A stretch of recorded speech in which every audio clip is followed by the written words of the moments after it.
ये भी चर्चा में रहती है बात कि ना नाहिद की शादी हो पा रही है, ना इकरा की शादी हो पा रही है। देखिए 2013 में जो दंगे हुए थे उसके बाद जो इस इलाके का माहौल था उसमें और आज के माहौल में ज़मीन आसमान का फ़र्क है। और आपका तो पसंदीदा एक्ट्रेस या एक्टर? एक्टर तो शाहरुख खान और एक्ट्रेस तो तभी आपने नहीं ओडी बुक कराया है जवान के लिए? नहीं आजकल बहुत चल रहा है। और मुझे लगा कि वो जो मुद्दा था वो किसी राजनीतिक पार्टी से रिलेटेड था भी नहीं, वो हमारे लोगों की जो समस्याएं थी उससे रिलेटेड था।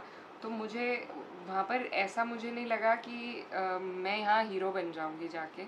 मुझे बस लगा कि अगर मुझे ये बात सही लगती है तो मुझे वहाँ पहुँचकर मुझे भी अपनी उपस्थिति इस हक में देनी चाहिए।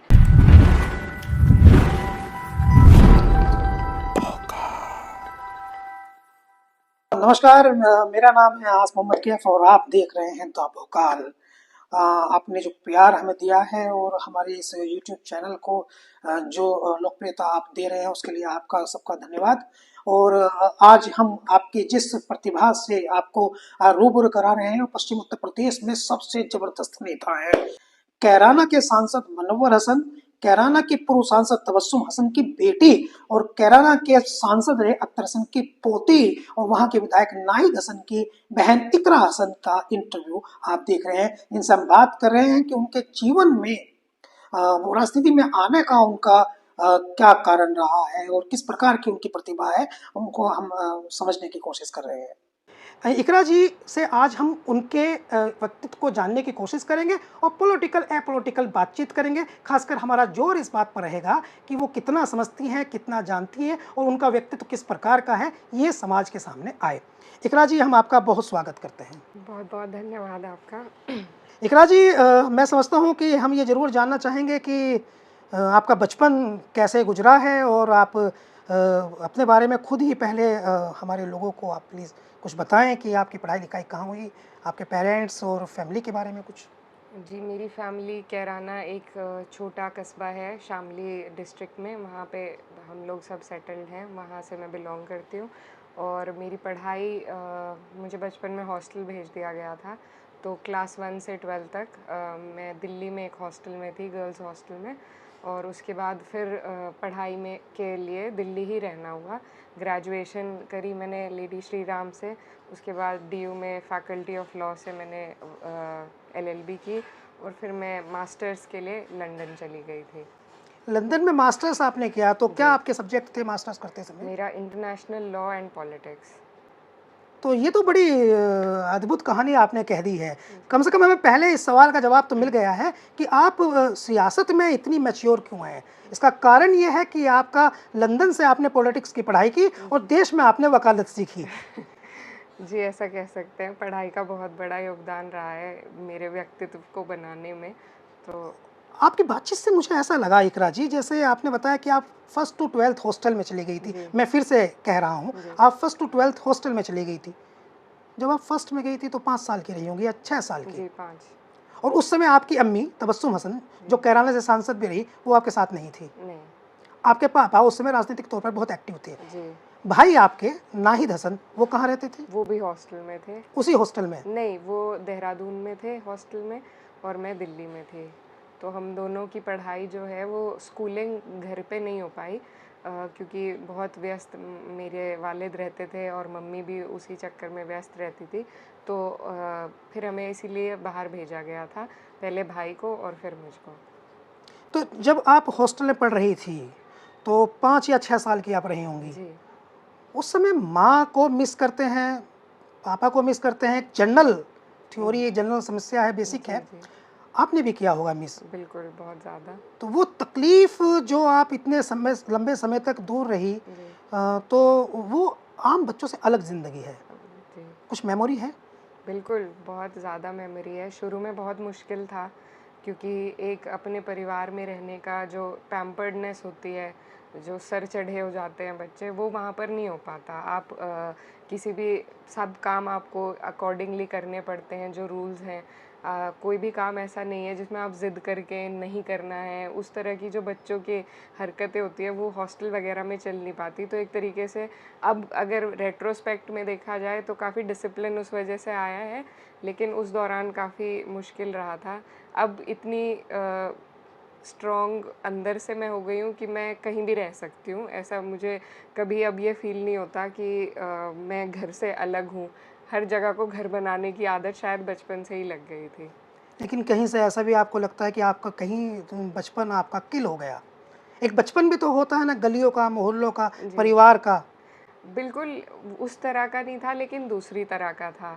अभी भी अगर अपने जो पढ़ाई के जितने भी दिन हैं उनमें सबसे ज़्यादा अगर मैं कुछ याद करती हूँ, तो वो अपने हॉस्टल के दिनों को ही याद करती हूँ। ये हमसे भी बता सकती हैं कुछ? जी बिल्कुल, वहाँ पर फिर उसी तरह के दोस्त बन गए थे जो आज तक हैं मेरे दोस्त, तो उन्हीं से मिलना-जुलना वही उस दौरान हमारी फैमिली बन गई थी। तो और वो जो बॉन्ड उस टाइम बना था वो आज तक चल रहा है और बहुत मतलब अ, अनुभव ऐसे रहे जो हमने खुद सारी चीज़ें करना सीखा आपस में एक-दूसरे की मदद करके, तो उससे जो जिस तरह की दोस्ती उससे उस दौरान बनी, वो अब बननी बड़ी मुश्किल है। तो सब कुछ बुरा नहीं था। एक तरह की ट्रेनिंग आप लेके आई समन्वय की, कोऑर्डिनेट करने आपने बचपन से सीख लिया। जी, कह सकते हैं ऐसा। इसका लाभ आपको अब मिलता दिखाई देता है।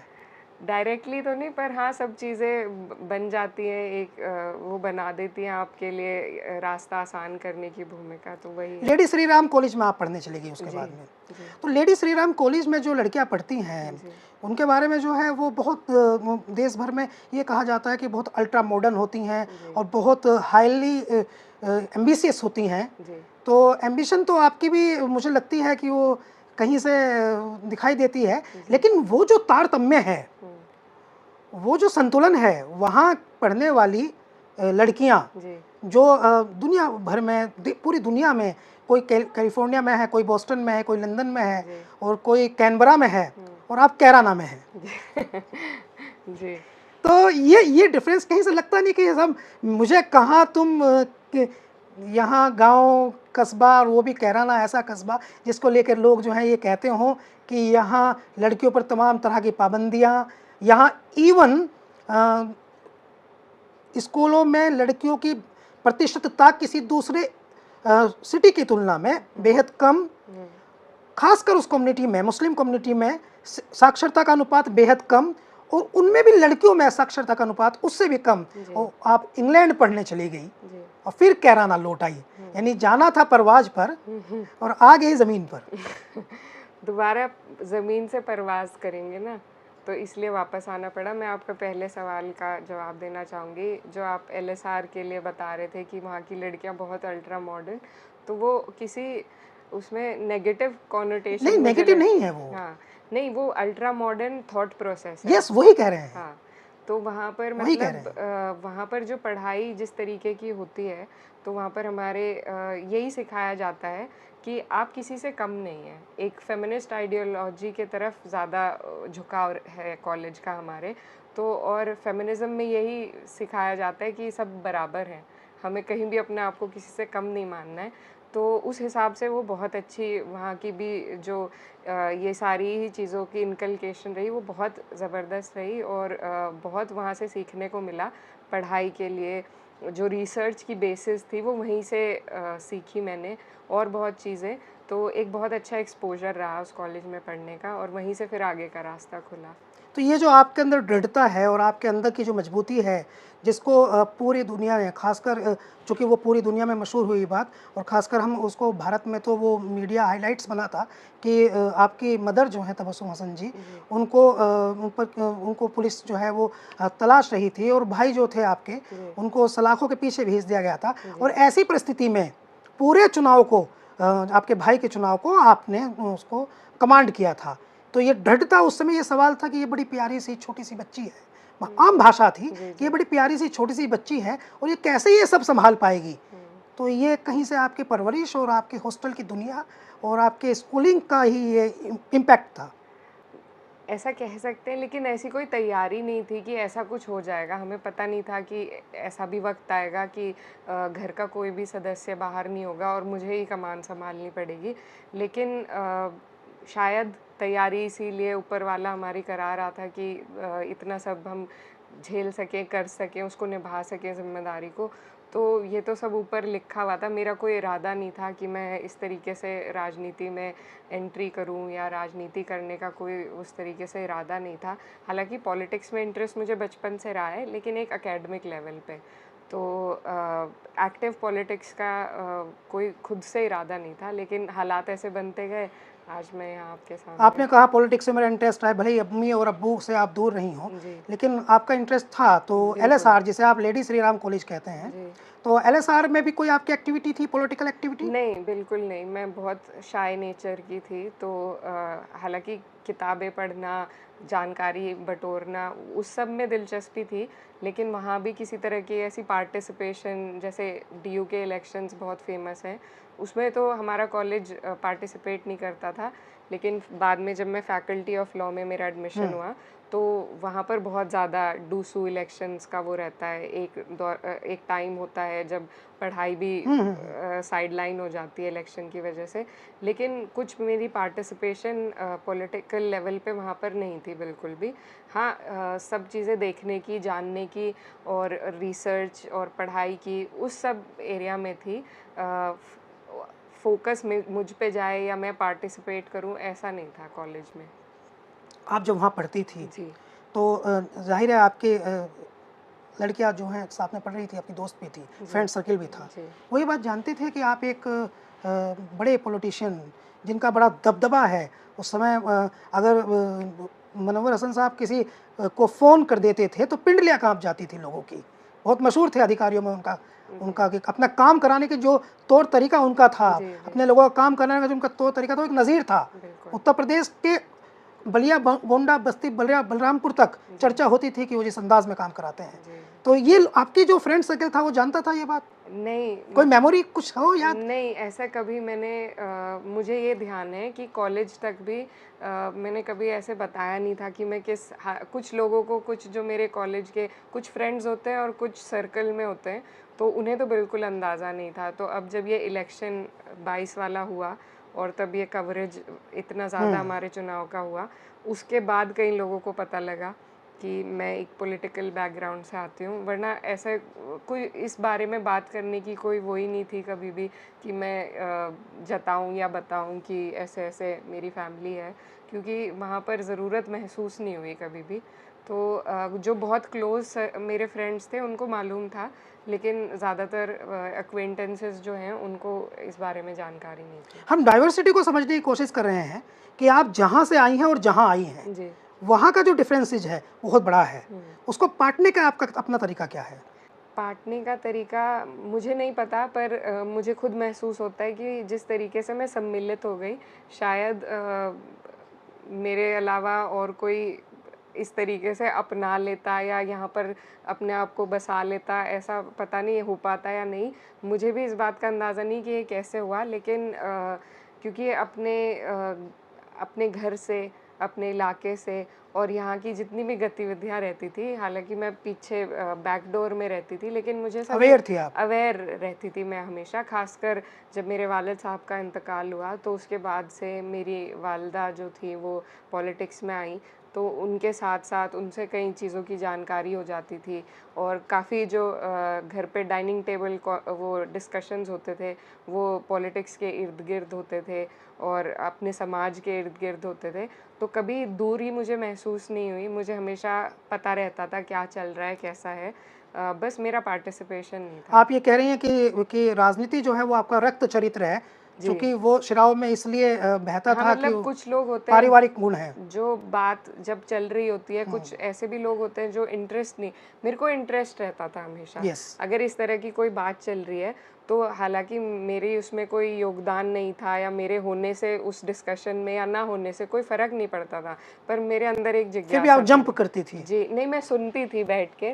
तो मेरे जो मामा वगैरह हैं, सब लोग जब डिस्कस करते थे, तो वहीं से मैं सोक इन करती थी, सब सुनती थी। तो ऐसा कभी नहीं हुआ कि मैं बोर हो गई इन डिस्कशन से और उठ के चली गई। तो वो एक नेचुरल इंटरेस्ट था। इकरा, अगर हम समझना चाहते हैं आपके व्यक्तित्व को, तो ये सवाल बड़ा महत्वपूर्ण हो जाता है कि आपके दादाजी चौधरी अख्तर हसन साहब, आपके पिताजी चौधरी मनव्वर हसन साहब, आपकी माताजी तबस्सुम हसन जी और आपके भाई नाहिद हसन, चारों की राजनीति का एक तरीका रहा है बोल्ड। और आपका जो तरीका है वो है विनम्र, बिल्कुल विपरीत। आपके पूरे परिवार की राजनीति के उलट आपका तरीका है बिल्कुल विपरीत। आप जब बात करती हैं अपने लोगों का काम कराने के उद्देश्य से तो मिश्री सी घोल देती हैं, और जब वो बात करते हैं चारों तो ड्रम सा फोड़ देते हैं, बिल्कुल विपरीत स्थिति है। तो ये कोई ये कैसे आपके व्यक्तित्व में ये बदलाव है? नहीं, देखिए सबकी अपनी अपनी पर्सनालिटी होती है। मुझे नहीं लगता कि अगर मैं एक गुस्से वाला दिखावा करके काम कराना चाहूँगी तो कोई मेरा काम करेगा, या उस तरह का कोई आउटवर्ड परफॉर्मेंस दे के मैं कुछ करूँगी तो वो मुझे थोड़ा अपने हिसाब से अटपटा लगता है। लेकिन मेरे लिए मैं यही कर सकती हूँ कि मैं ईमानदारी से बात करूँ, जो फैक्ट है उसको ज़्यादा सामने रखूँ और कोशिश करूँ कि हमारे लोगों का कोई ना कोई काम हो जाए, तो वही कोशिश रहती है। बाकी उस तरह की चीज़ें मुझसे आती नहीं करनी ना। मुझे ऐसा लगता है कि मैं अपने वालिद साहब वाले कद पे अभी पहुंची हूँ कि मेरी बात से किसी पर इतना प्रभाव पड़े। हो सकता है आगे ऊपर वाले ने हमारी किस्मत में भी अगर उनका जैसा लिखा होगा तब शायद शैली बदल जाए। अभी मैं अपने आप को इस लायक नहीं समझती कि मैं किसी को उस तरीके से कह पाऊँ जैसे वो प्रभावशाली तरीके से, जी, जैसे वो अपने लोगों का काम कराते हैं। एक नई चीज़ हमने यहाँ देखी है जो उससे पहले कभी किसी राजनीतिक के लिए नहीं देखी गई। आपके जिस राजनीतिक दल में आप हैं उसके विपक्ष के दल के लोग जो हैं वो किसी कार्यक्रम को कर रहे हैं, सामाजिक लोग वहाँ एकजुट हैं, जनता एकजुट है, आप पहुँचती हैं और पूरा माहौल बदल जाता है। कोई नेता कहीं है, सत्ता पक्ष का है विपक्ष का है, आप पहुँच जाती हैं तो पब्लिक आपकी तरफ टर्न आउट हो जाती है। ये लोगों का आपके प्रति प्रेम है, आपको अच्छा लगता है, या कहीं से आपको ये खदशा नहीं होता कि इससे आपका विरोध बढ़ता है, दूसरे लोग आपके खिलाफ साजिश करेंगे, षड्यंत्र करेंगे? नहीं, देखिए वो बहुत ही ज़रूरी एक पंचायत थी जिसमें मुझे बिल्कुल ऑफिशियल तौर पर इनवाइट किया गया था, जो हमारे इलाके के ज़िम्मेदार लोग हैं। और मुझे लगा कि वो जो मुद्दा था वो किसी राजनीतिक पार्टी से रिलेटेड था भी नहीं, वो हमारे लोगों की जो समस्याएं थी उससे रिलेटेड था। तो मुझे वहाँ पर ऐसा मुझे नहीं लगा कि मैं यहाँ हीरो बन जाऊँगी जाके। मुझे बस लगा कि अगर मुझे ये बात सही लगती है तो मुझे वहाँ पहुँचकर मुझे भी अपनी उपस्थिति इस हक में देनी चाहिए। तो सिर्फ यही कारण था कि हम वहाँ पहुँचे, और पहुँचने के बाद मुझे लगता है उसका बहुत प्रभाव भी पड़ा, और उसकी वजह से काफ़ी वहाँ पर तब्दीली आई। जिस तरीके से जो विद्युत विभाग कार्य कर रहा था उसमें काफ़ी तब्दीली उस पंचायत के बाद वहाँ आई, तो मुझे लगता है वो बेहतर रहा। लोग आपसे मिलते हैं, खासकर महिलाएं आपसे मिलती हैं, लड़कियां आपसे मिलती हैं, तो क्या कहती हैं? बस बहुत प्यार और सम्मान मिलता है, और मैं बस उन्हें अभी मेरे हाथ में कुछ नहीं है, ना ही मैं किसी पद पे हूँ, लेकिन मैं बस ये चाहती हूँ कि वो भी देखें कि इस फील्ड में भी महिलाएं आगे बढ़ सकती हैं, इस फील्ड में भी हम अपनी जगह बना सकते हैं, और ऐसा कोई काम नहीं है जो एक महिला ना कर सके इस देश में, इस दुनिया में।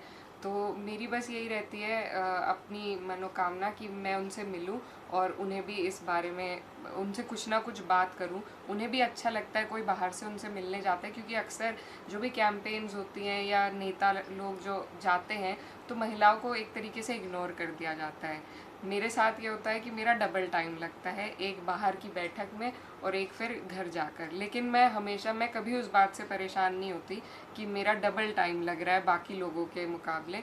मैं चाहती हूँ कि मैं महिलाओं में ज़्यादा जाऊँ, क्योंकि कहीं ना कहीं उनको राजनीति से दूर इसी वजह से वो महसूस करती हैं कि उनको नहीं पता उनके कैंडिडेट्स कौन है, उनको नहीं पता कि कौन सी पार्टी का क्या उद्देश्य है चुनाव के लिए। तो जब तक उनसे नहीं मिलके उनसे इस बारे में बातें नहीं होंगी, उन्हें पता नहीं लगेगा कि कौन सा चुनाव आ रहा रहा है, कौन प्रत्याशी हैं, कौन सी पार्टियां हैं, क्या उद्देश्य हैं, तब तक मुझे लगता है कि महिलाओं का पिछड़ापन जो है वो इसी तरीके से रहेगा।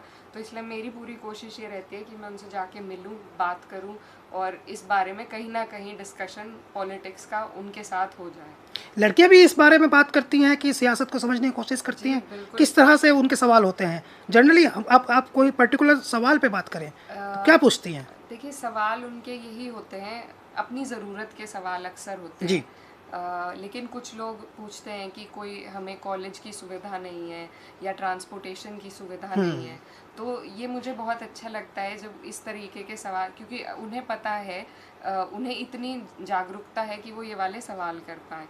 बाकी पेंशन से रिलेटेड सवाल होते हैं या कोई अक्सर बिजली के जो 11,000 वाली लाइन जाती है उससे, मतलब कोई ना कोई समस्या के ही होते हैं, लेकिन उससे वो समझते हैं कि उनका जो जनप्रतिनिधि है वो उनकी समस्या सॉल्व करेगा, उसी से वो पॉलिटिक्स में दिलचस्पी लेंगे। कहीं ना कहीं वो पार्टी से अटैच होंगे, एक किसी जनप्रतिनिधि से अटैच होंगी, तो वो सक्रिय तौर पर उनकी सोच पॉलिटिकल हो जाएगी। और जब तक सोच पॉलिटिकल नहीं होगी तब तक पॉलिटिक्स में रिफॉर्म लाना भी मुश्किल है। तो मुझे लगता है कि मिलने जुलने से ये काम हो सकता है। एक शामली का 2017 में एक खबर राष्ट्रीय और अंतर्राष्ट्रीय परिदृश्य पर बहुत नकारात्मक तरीके से सामने आई थी, जिसमें कुछ लड़कियों को स्कूल जाते समय सर नीचे करने की हिदायत दी गई थी। शामली के किसी गांव का था कि लड़कियां स्कूल जा रही हैं तो सर झुका के जाएं। तो ऐसे आप उसी कैराना लोकसभा की आप भावी सांसद के तौर पर लोग आपको कहने लगे हैं और उनको बहुत उम्मीदें हैं कि ये लड़की आएगी तो कोई क्रांति लाएगी, कोई इंकलाब लाएगी, खासकर लड़कियों के लिए कुछ बेटर फ्यूचर उनको देने की कोशिश करेंगी। चुनौतीपूर्ण तो होगा इकरा ये, जी। कितना कैसे?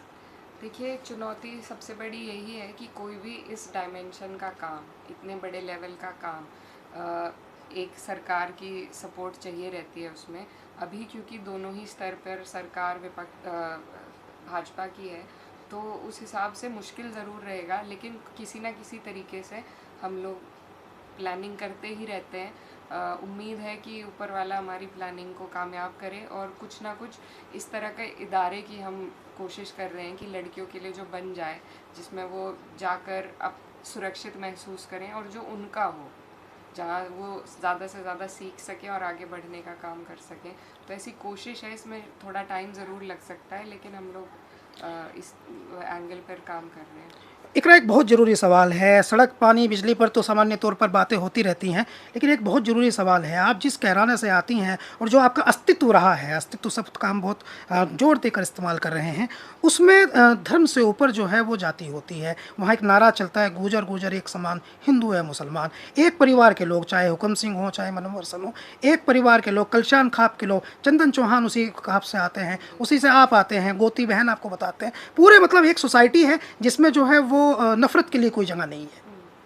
लेकिन अभी का जो एटमॉस्फेयर है उसमें नफ़रत का बोलबाला है, सियासत में नफ़रत का बोलबाला है, बंटवारे का बोलबाला है।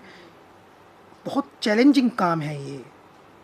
वैसे हमने देखा ज़रूर है कि जब आप कहीं चुनाव के दौरान, आपके भाई के चुनाव के दौरान, पूरे गांव के गांव जो जाट कम्युनिटी के थे और जो हिंदू गुर्जर कम्युनिटी के थे उनमें भी, और ख़ासकर दूसरी हिंदूज़ कम्युनिटी के भी थे, उन्होंने कहा इकरा हमारी बेटी है, हम गोद ले रहे हैं। ये सब हुआ था। जी। तो फिर भी क्या ये जो नफ़रत की राजनीति है, इसका कोई सोल्यूशन आपको दिखाई देता है? कोई इसको ख़त्म करने का कोई तरीका, प्रेम को कैसे पुनर्जीवित करने का कोई प्रयास? देखिए, 2013 में जो दंगे हुए थे उसके बाद जो इस इलाके का माहौल था, उसमें और आज के माहौल में ज़मीन आसमान का फ़र्क है। आज उस तरीके की नफ़रत नहीं है हमारे इलाके में, और इसका एक ही सल्यूशन है, भाईचारा बनाकर हम चलें। तो जिसमें ये जो कास्ट डायनामिक्स है ये बहुत अच्छा रोल प्ले करती है। कई कास्ट ऐसी हैं जो मुसलमानों में भी हैं और नॉन मुस्लिम्स में भी है। तो उसमें जो भाईचारा हम बना सकते हैं वो बनता दिख रहा है आजकल, और मुझे लगता है कि उससे कहीं ना कहीं आपस में एक प्यार बढ़ रहा है। तो बस कोशिश यही है कि कोई भी जो जनप्रतिनिधि है, अक्सर ये नफ़रत उनके द्वारा ही फैलाई जाती है। हमारी कोशिश ये रहती है, हमने ये सीखा है कि कोई जो जनप्रतिनिधि होता है, जो शासक होता है, उसका कोई धर्म नहीं होता, उसकी कोई जाति नहीं होती, उसके लिए सब जाति बराबर हैं, उसके लिए सब धर्म बराबर हैं।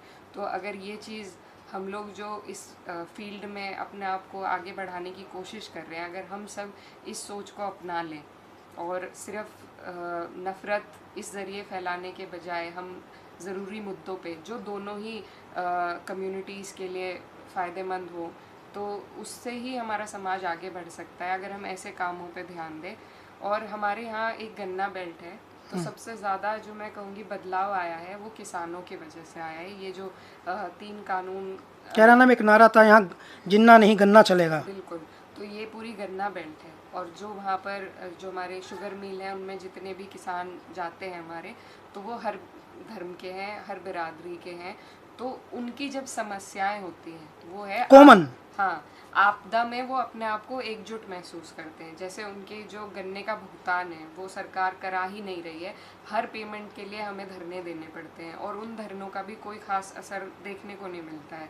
तो उन धरनों में जिस तरीके से हमने भाईचारे को बढ़ते देखा है, तो वो बहुत बड़ी बात है, और उसी से बहुत बड़ा बदलाव आया है, क्योंकि ज़्यादातर सब किसान वर्ग के लोग हैं, और वो सब अपनी समस्याओं को लेकर जब एक जगह बैठते हैं, और जब उन्हें एक दूसरे का साथ चाहिए होता है उस धरने को चलाने के लिए, तो उससे एक जो मोमेंटम बनता है और जो भाईचारे की स्पिरिट पैदा होकर आसपास फैलती है, तो उसी वही एक वजह है कि यहाँ पर अब 2013 के बाद इतना बदलाव आ गया है। तो सबसे ज़्यादा श्रेय तो हमारे किसान भाइयों को सबको जाता है कि उन्होंने अपनी आपस में जो एकता पर्सनल बनाई, इंटरेस्ट जो हो गया है, जो एकता उन्होंने बनाई है, वो हमें हर सोसाइटी के उसमें देखने को मिली। किसानी ने नफरत को तोड़ने का काम किया है बकौल आपके।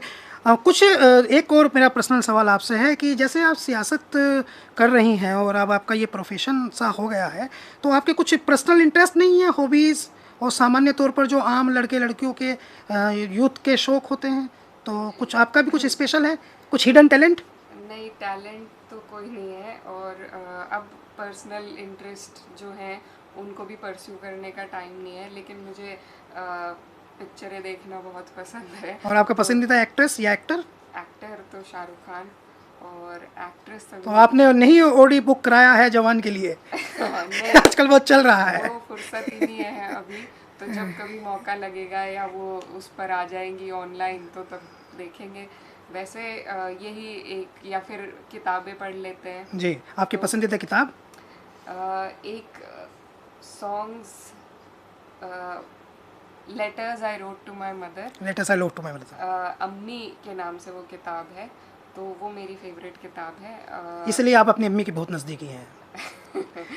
जी ये पहले दिन से ही आप अम्मी के काफ़ी नज़दीकी। नहीं, मैं बचपन में अपने वालिद की अम्मी ने क्या तरबियत दी है आपको, वो क्या कहती हैं? जी सारी तरबियत उन्हीं की दी हुई है। तो खासकर जो किसी भी समस्या में, मतलब जब कोई बड़ा हमारे पर संकट होता है उस दौरान, जब वो इतनी काम तरीके से बहुत मजबूत महिला है। मैंने उनको, वो वैसे परेशान हो जाएंगी छोटी बातों के लिए, लेकिन जो असल दिन होता है ना, जब सब उनका बेस्ट संकट में आता है। हाँ, तो जब सब परेशान हो जाते हैं तब वो उसको संभालने का काम करती हैं। तो ये सबसे बड़ी सीख मैंने देखी है। एक और बात है, वो बेसिक लेवल पर है कि आपकी बॉन्डिंग नाहिद हसन आपके भाई को लेकर के बड़ी चर्चा में रहती है। जैसे राहुल गांधी और प्रियंका गांधी की बॉन्डिंग है, बहुत बेहतरीन बॉन्डिंग है, और दोनों आप और आपके भाई दोनों की बॉन्डिंग भी चर्चा में रहती है। तो ये भी चर्चा में रहती है बात कि ना नाहिद की शादी हो पा रही है, ना इकरा की शादी हो पा रही है। जी नहीं, तो कम से कम भाई के बारे में तो सोचा जा सकता है। जी बिल्कुल बिल्कुल इस बारे में सोच रहे हैं, और असल में बीच में कोरोना आ गया, फिर इतनी बड़ी समस्या रही, कुछ टाइम उन्हें पब्लिक लाइफ से दूर रहना पड़ा, फिर वो जेल चले गए। तो इस जो टाइम था असल उनकी शादी होने का, उस दौरान काफ़ी हम परेशान रहे। हाँ। तो इसलिए हम देख रहे हैं और ऊपर वाले से दुआ करते हैं कि जल्द से जल्द हो जाए बॉन्डिंग की बात, क्योंकि हम सेम जनरेशन के जी। हैं, तो हम एक दूसरे की सोच को ज़्यादा समझ पाते हैं। कभी कभी हम मम्मी पे गैंग अप कर जाते हैं इकट्ठे होकर, क्योंकि कि हमारी बात मानी जाए, तो वो मुझे मना लेते हैं, मैं उन्हें, और मम्मी सामने रह जाती हैं, तो फिर उन्हें हमारी बात माननी पड़ती है। उनको वीटो यूज कर लेती होंगी। नहीं, मदर है ना, तो वीटो नहीं यूज करती। बिल्कुल, वो बिल्कुल इमोशनल वीटो अपना ज़रूर यूज़ करती है। तो लेकिन क्योंकि मुझे लगता है हम सेम जनरेशन के हैं, इसलिए हम एक दूसरे को ज़्यादा समझ पाते हैं। और मैं क्योंकि छोटी हूँ तो मैं भी अपनी वीटो हमेशा यूज़ करती हूँ, तो कि मैं नाहिद अकेले पड़ जाते हैं। जी, तो कभी जब मेरी नहीं मानी जाती तो मेरी भी अपनी वीटो यूज़ हो जाती है, वो बेचारे कभी नहीं यूज़ कर पाते वीटो। ये नहीं जानते हैं लोग कि नाहिद हसन, जिनको आप पश्चिम उत्तर प्रदेश में सबसे बोल्ड राजनेताओं में से एक कहते हैं, वो परिवार में अकेले पड़ जाते हैं। उनकी मदर की वीटो और उनकी बहन की वीटो उनके अगेंस्ट चली जाती है। जी।